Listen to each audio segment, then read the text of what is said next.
সুফিয়ান কই তুমি? জি আসি বাবা। বাবা কি হয়েছে? বাড়িতে ইফতারি করার জন্য মেহমান আসবে, এই টাকা দিয়ে মেহমানদের জন্য ফল কিনে নিয়ে আসো। আচ্ছা বাবা। আসুন ফল নিয়ে যান, ফল তাজা তাজা ফল। ভাইয়া আপেল আর কলা কত করে দিচ্ছে? আপেল 400 টাকা কেজি আর কলা 100 টাকা। 1 কেজি আপেল আর 100 টাকার কলা দিয়ে দিন। আচ্ছা দাঁড়াও দিচ্ছি। ভাইয়া ফলগুলো যেন তাজা হয়। চিন্তা করতে হবে না, আমার দোকানে সব ফলই তাজা।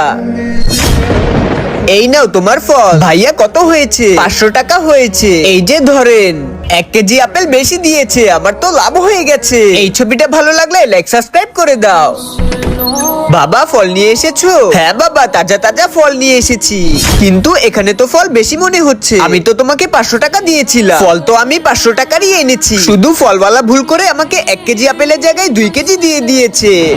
তাহলে তখন তুমি কিছু বললে না কেন? ভুল করে তো সে দিয়েছে আর লাভ তো আমাদের হয়েছে। কিন্তু বাবা এটাকে ধোকা বলে। ধোকা কি করে? পরিমাপ তো সে করে দিয়েছে, আমি তো জোর করে নেইনি। ফলওয়ালাটা ভুল করেছে আর তুমি সেই সুযোগ নিয়েছো, এটাকেই ধোকা বলে। তার ব্যবসায় লস করে তুমি বেশি ফল নিয়ে এসেছো, তাই ইফতার করার জন্য এই ফলগুলো হালাল নয়, হারাম হয়ে গেছে। তুমি কি বাবা ভুলে গেছো? আমাদের প্রিয় নবীজি বলে গেছে, হারাম কাজের সাথে জড়িত থাকা ব্যক্তিকে জান্নাতে প্রবেশ করতে দেওয়া হবে না। বাবা আমাকে মাফ করে দাও, আমার মনেই ছিল না। দাও তাকে এই ফলগুলো ফেরত দিয়ে আসি।